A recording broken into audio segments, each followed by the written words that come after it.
Hello everybody and welcome back to the channel. I'm Joe with the UFC Collect Profit. So today, which is December 31st, 2025, the last video to close out the year, we're going to do my personal top 10 cards of all time for Jon Jones. Now it was a challenge to put this list together, so I had to come up with some parameters. So basically, I didn't include any one-of-ones because you can make the argument that because they're the most scarce and then they're also the most expensive, that every card in the top 10 should be a one-of-one. But I don't think that's a pure way to collect, at least for me, because part of the collecting is actually being able to get the card and be able to enjoy it and also historically where it landed. So to come up with some framework for this, so these are my top 10 Jon Jones cards, and I ranked them by historical significance. Rarity was included, but it wasn't the main driver of the ranking. The market value of the card did have some impact on where I ranked it, and also collector demand. And this is a wide range of cards, from cards as cheap as $100 all the way on up the scale. I wanted this top 10 to really reflect a kind of a curated approach to collecting Jon Jones. And I would say out of all these cards, most of these are attainable. The number one card maybe is not, but something very close to it in the same lane next, or the lane next to the card, you can obtain reasonably. And I thought this would be a fun thing to do. And my intent is to try to do this once a week or once every other week for specific fighters. And I thought Jon Jones would be the appropriate one to do with, just because he has so many different cards over so long of a period of time for UFC, 15 years. It'd be kind of a cool exercise. So we're gonna start at number 10, and then we'll work our way up to number 1 with the dramatic reveal. So coming in at number 10 is this card on the screen, the 2010 Topps UFC Main Event Cage Relic. And this is kind of cool because you don't see cards nowadays that have the cage relic. It's either some piece of cloth or a shirt or shorts or something. And I don't know if they do the cage relic anymore. I haven't seen it, but it's kind of a cool piece of history. And the reason why I like it is because it represents innovation in the product and in collectibles. And it's a cool image of Jon Jones. He's fighting in the cage. I'm not like, the color of the card is kind of interesting. I prefer it would have been a little bit darker, but this is an amazing piece of history in my opinion. And having a chunk of the cage is just super cool. It has the foil stamping on the card, which I'm sure in hand is gorgeous. I'm not sure if the red here is this actual color in hand or it's just the scan, but there's something about the design of this card which has just a cool kind of feel to it. And looking at the prices of the cards here, like $100, $118, $100, like it's reasonably priced. Here's probably a better shot of the foiling here. But yeah, I mean, there's a certain novelty factor to it and a certain neatness to it. And that's why I picked it at number 10. So cool way to start out our top 10. That's the one I had up originally. So that's number 10. So now moving on to number 9. This one was an interesting card because I didn't know this card existed till I started doing my research. So usually I'm not a fan of leaf cards, but I think I need to update that statement. Instead of, I'm not a fan of modern leaf cards, but the older leaf cards are pretty amazing. So this, a Jon Jones autograph, National Pride 2010 Leaf MMA, is amazingly cool. And with the flag backdrop, makes it look awesome. And it's a picture of him in the cage. Looks like he's about ready to fight, or like he looks like he's actually sweating a little bit. So maybe he got done with a round or two. But you see a young Jon Jones with the stars and stripes in the background, celebrating, the United States. It's such a cool card. And I just think that this has an amazing place in history for collectibles as well. And this specific one is numbered out of 10. This is the purple. And there's other variations of this card, so I'm not singling out the purple in particular. I just thought this was a great image of the card. I think there's another one at a 60 as well. So any of these cards would meet the standard, in my opinion. But it's a rookie era autograph. Jon Jones autograph looks different now versus then. Jon Bones, which is kind of cool. Like, I like the evolution of the autographs over time. I think it tells a story, and collecting the autographs as they evolve and change as part of the chase as well. But it just captures like the spirit of a champion and the patriotic feel of the MMA, especially at that time, and even leading into now, how patriotic the UFC is in general. So this is a strong number 9 card. Really cool. Coming in at number 8, we have 2012 Topps Knockout Autograph Fighter Gear, Fighter War Memorabilia. And this card is just amazing. This card is out of 150, which is the base for this card. An actual piece of fighter worn gear. You have the Jon Jones autograph. You can even see how his autograph changed just in a couple years from the previous card. I'm gonna pull this up. Like, see Jon's Bones, like Jon Bones, Jones, but just look at the style of the autograph. Just 2 years later, it's totally different.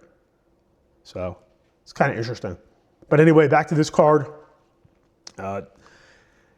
This is like one of the first high-end relics of fighter worn gear. And the base version is numbered out at 150, which makes it reasonably attainable and relatively cheap. And, you know, this is like the earliest, or I think it is the earliest memorabilia autograph card of Jon Jones with fighter worn memorabilia. It may be the second earliest, but it's right there. And, you know, I can't overstate how cool this card is and why it's one of my personal top 10 cards. And what's neat about it is that if you look at some of the pricing here, a year ago it sold for 180, 200 with the auto. I would imagine today these cards, or at least double, they're probably 300 or 400, but still relatively attainable, especially if you save up and, you know, that's the card you want. Most of these are all black. This one here had a little piece of like white off to the side. Like here, see this corner? I don't know what that is, but just a cool card. Here's a graded version of it. Yeah. So this comes in at number 8.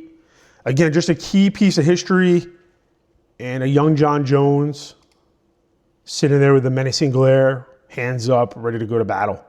Just a great card in my opinion. So coming in next at number 7, we kind of go in towards the modern era now. The 2021 Panini Color Blast of Jon Jones. So the Color Blasts are super popular amongst collectors of every sport. Football, baseball, basketball, UFC is no different. Great artwork of him mid-fight with the blast color in the background is just gorgeous. The data I was able to pull up on this, and I don't know if this is accurate or not, but I can only go on by what I read, is that, you know, these were inserted 1 in every 10 cases on average. I don't know if that's accurate or not, but I know this is a rare card. Now, the Color Blasts are not numbered. They're unnumbered rare cards called SSPs, which is short prints, but super limited card, but super, super high demand. And these cards go for big money. These cards go for like in the $2,000 range and up. And, you know, for the Panini debut product, and then the Jon Jones, I would say at or near the peak of his powers in UFC history. Yeah, the 10 to 2 grand. It's not a cheap card. And that was a year ago. I would imagine now it probably goes for even more. Sick card, but I do not have one of these in my collection, but I would love to have one. And it also represents a key point in UFC popularity with collectors expanding, with Panini having the debut product and just a different level of the cards going to a different stratosphere, and the prices of those represented. The collectors respond and they want to collect the history of UFC and specifically Jon Jones. So that is card number 7. Coming in at card number 6, another modern day card, which is reasonably priced. At least reasonably priced in the sense that this specific parallel out of 10. So I kind of went off. This card is unique because you can get the base version of this card for a couple bucks, and there's other versions of this parallel that are cheap.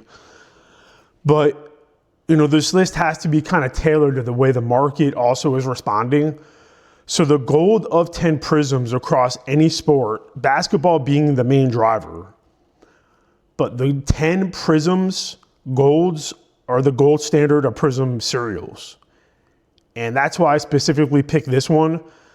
So while the of 10 is an expensive card, you can certainly get the of 99 or the of 200 or whatever the other ones are reasonable. But it's the first, you know, this card here, the number 101 Jon Jones is the first base Jon Jones issued by Panini. And great image of him, you know, mid-fight. But the of 10 gold prism is the standard and what collectors chase, especially collectors at the higher end. And again here, you know, this card sold, they're trying to bring up some recent sales. These are the other parallels, but this is the base we want to focus on. This card did 2,700 back in 2023. I would imagine this card came up. Like there's other ones from like 2021 Select Panini, and other like subsets of Prism, other products, but we're not focusing on it. Like this is the card here. It's the most coveted non-one of one for Panini from this.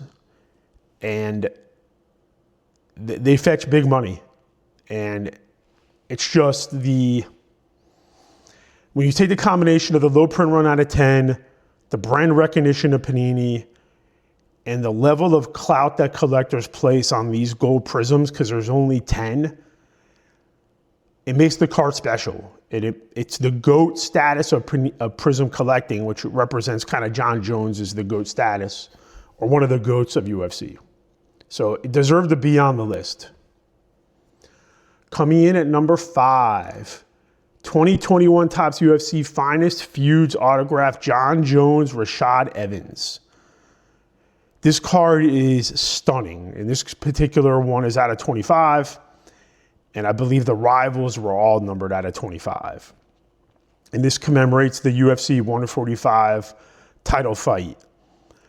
So this is a great grudge match with former friend turned rival Rashad Evans. They had been teammates, and then there was bad blood, and then they fought, and Jon Jones prevailed by unanimous decision in his title defense. You see both fighters posed on here with both their autographs.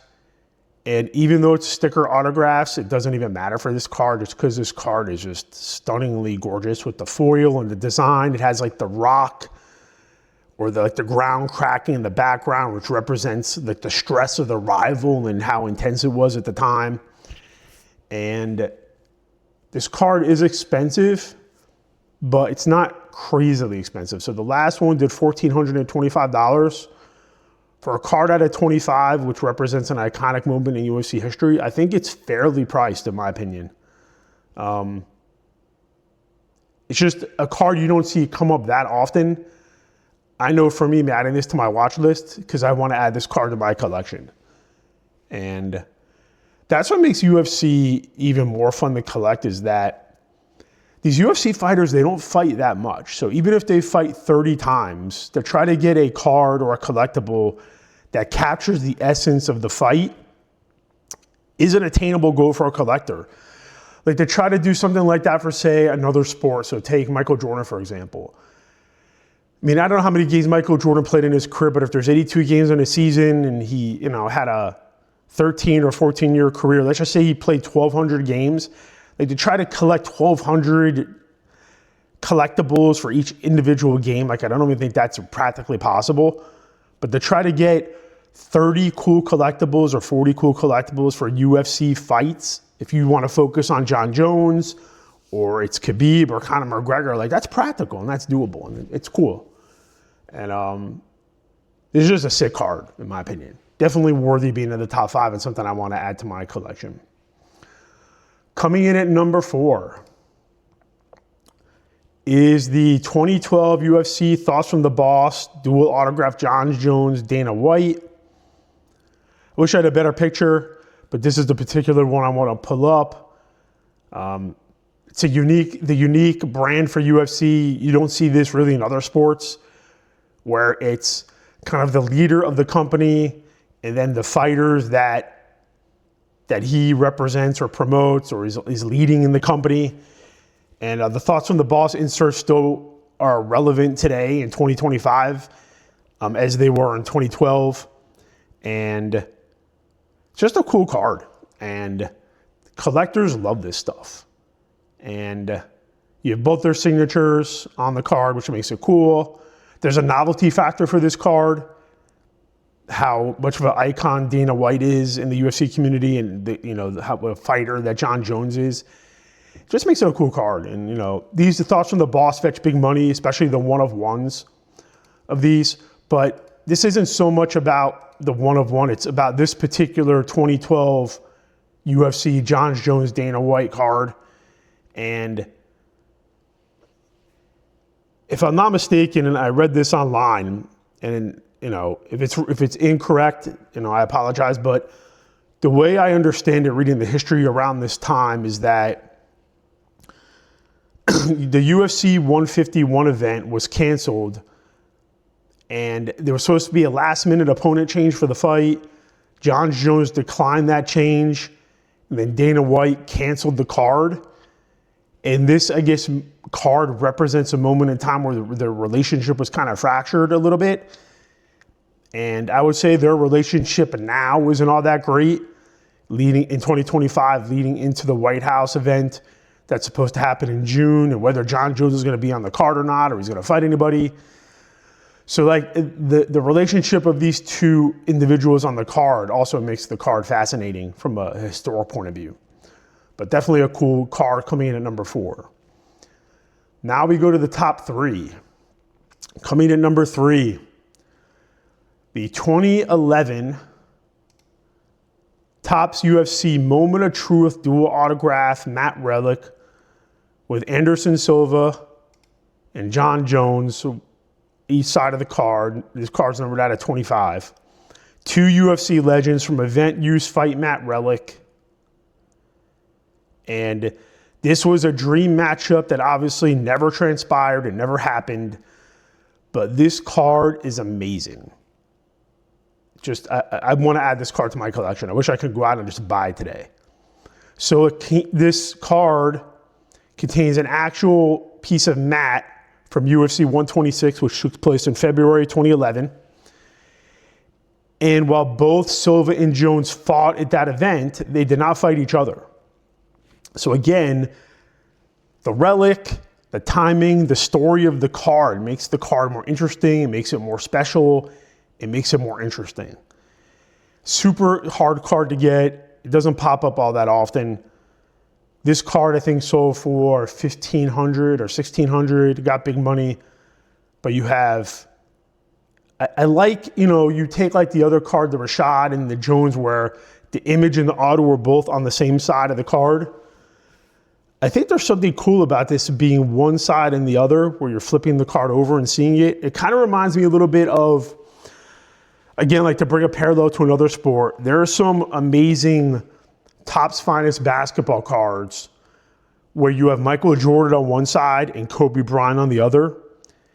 And over the years, those cards have become iconic in the basketball community and are 5-figure cards. This card reminds me of that, except this card is even better because it's signed on both sides and it has the relic on both sides, which is just very, very cool. I think this card has amazing potential long-term, and I definitely want to add it to my position in my collection. But this is the number 3 card. Coming in at number 2 is the 2009 Topps UFC Round 2 base rookie card for Jon Jones. Now, this card is here just because of the significance of the card what it means in the history of the sport, what it means in the history of Jon Jones' career, but also it is affordable. You can get this card ungraded in raw condition for under $100. It's his official rookie card, and this card represents his UFC debut against Andre Guzmo, and you could pull this fight up on YouTube and watch it, which is kind of cool as well. That's one thing I love about UFC is that pretty much every fight you can pull up and rewatch and relive the moment. But this was his UFC debut at UFC 87. It was August 9th, 2008. And it came out in the Topps round 2 set. It wasn't in the round 1, but the round 2, as you can see on the PSA label. And it's just the cornerstone of any MMA collection, in my opinion. Like, you should have this card in your collection. Whether it's raw or graded, it doesn't even matter. There are only 26 examples graded at PSA 10. Let me confirm that. That was the last number I looked up. Let me make sure it's still right. 26 at PSA 10. And yes, the PSA 10 is a $3,000 card, but you can see here the pricing gets super cheap. If you want to add this card to your collection, get a PSA 8 or a 9 and call it a day. But this is this is a 6 that went for $60. Great looking card. Great foiling, in action. Like, this checks off a lot of boxes for me as a UFC debut. Logo here as well. This is just a culmination of everything that makes collecting special, in my opinion. And this is the number 2 card, and reasonably priced, but significant piece of history. Coming at number 1, and it being number 1, it has to be the Grail and something unattainable. This card rarely ever comes up for sale, but interestingly enough, it is up for auction as of today, December 31st, 2025. The 2009 Topps UFC autographed red ink Jon Jones. This is the Grail of Grails. So the red ink is numbered out of 25. This example is number 10 out of 25. This specific example is a BGS 95 out of 10. So I know the guy who owns this card and is selling it is actually a younger collector. And I actually held this card in person at the West Palm Beach card show a few months ago. That show was crazy. I held so many UFC grails in my hand at that show, but holding this card in hand was awesome.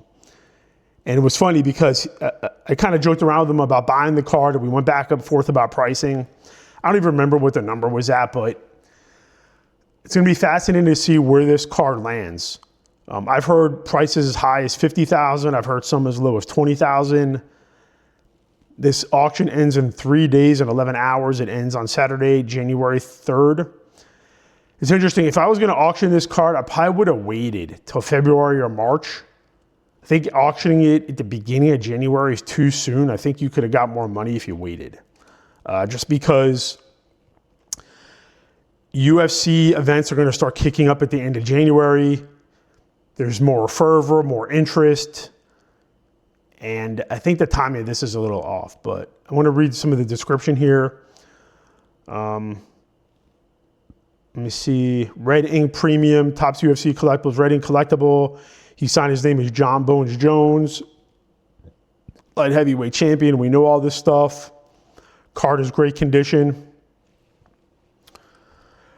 You can get this card. There's been sales of this card, over the last decade or so. There's one time where you could have got this card for as cheap as like $1,600, $1,000, $500, but those times are long gone. I mean, this is a 5-figure card. I think even raw, this card would get, even in raw bad condition, at least $5,000 a minimum, probably $10,000 minimum.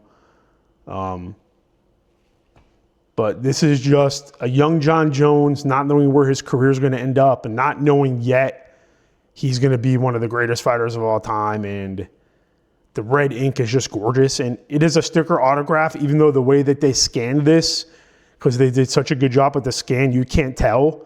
But it is a sticker autograph, but it doesn't even matter for this card. It's just an amazing, amazing piece of history. And definitely worthy of the top spot. But also, you can get the non-red ink version of this card and very reasonably priced. So you can get the blue ink version, which is not serial numbered. It's about a $300 card raw, $400, give or take, somewhere in there. So you can get something like very close to this card, like not the same lane, but the lane next to it is still enjoy the image, the history without spending the ton of money and breaking the bank for the red ink. So I should have made that kind of 1B, but you can go check it out. And just to kind of round out the video, that's the top 10 for Jon Jones. 2 other resources you can use, which I'll link in the description below. You can go to Tapology and pull up the history of Jon Jones. You can sign up for an account for free. And you can see his history, his stats, who he fought, career earnings, his rank. Tapology has some really cool ranking systems in here. Greatest MMA fighter of all time, the heavyweight ranking, fighter of the year rankings, grappler of all time, like all these cool little subsets of rankings for fighters, which are interesting. All the stats. So if you want to nerd out and really do a deep dive on his career and look at how he won, and then like you could take these fights and pull them up on YouTube. You can do this here. So I'm going to link this down below. Also, another cool resource for a card collector specifically is Trading Card Database. So I'll put this link below. It also links all his cards and all his collectibles in the card market by year. So you can go through and look at every card. Like this card here, I didn't even know existed. This 2009 MMA review. It's kind of cool. It came out in MMA Review magazine, card number 5. Like I never even knew this card existed until I found this. So again, like great educational tool for collectors, and you can start building up your own way you want to collect Jon Jones. Very cool website though. So again, please like and comment down below if you learned a little something or enjoyed today's video. It really helps out the algorithm. I do appreciate it. Please subscribe for daily UFC card collector content. I do appreciate it, and thank you for spending your time with me on this. To close out the year, going into 2026, which the next video will be tomorrow, just make sure you enjoy collecting. I know even with myself, I've been a collector for a long time. You're going to go through peaks and valleys with collecting where it's always weird because it seems like when cards you really want come up, sometimes you don't have the funds to buy them. And then where there's nothing you really want or there's interested in, you seem to be flush with cash and there's stuff to buy. So the thing I would just remind you as a collector, just to be disciplined and to have a plan, and don't spend money just because you have it, but don't overextend yourself just because you feel like you need a card. There are certain cards that, yeah, they may come up and you may never see them again, or when they do, maybe they'll be out of range in the future. But just be practical, enjoy the journey, have fun, and this stuff should not be stressful. There should be excitement, there should be anticipation, there should be fun, but you certainly shouldn't stress yourself out with collecting. And if you find yourself being stressed out, like step away for a little while. There's no harm in not looking up cards or collections or ignoring your emails and alerts. Maybe taking a month off and going out and touching the grass a little bit, smelling the fresh air. But yeah, let's 2026, let's just try to have fun and enjoy ourselves. All that being said, take care, stay safe, and I'll see you next year.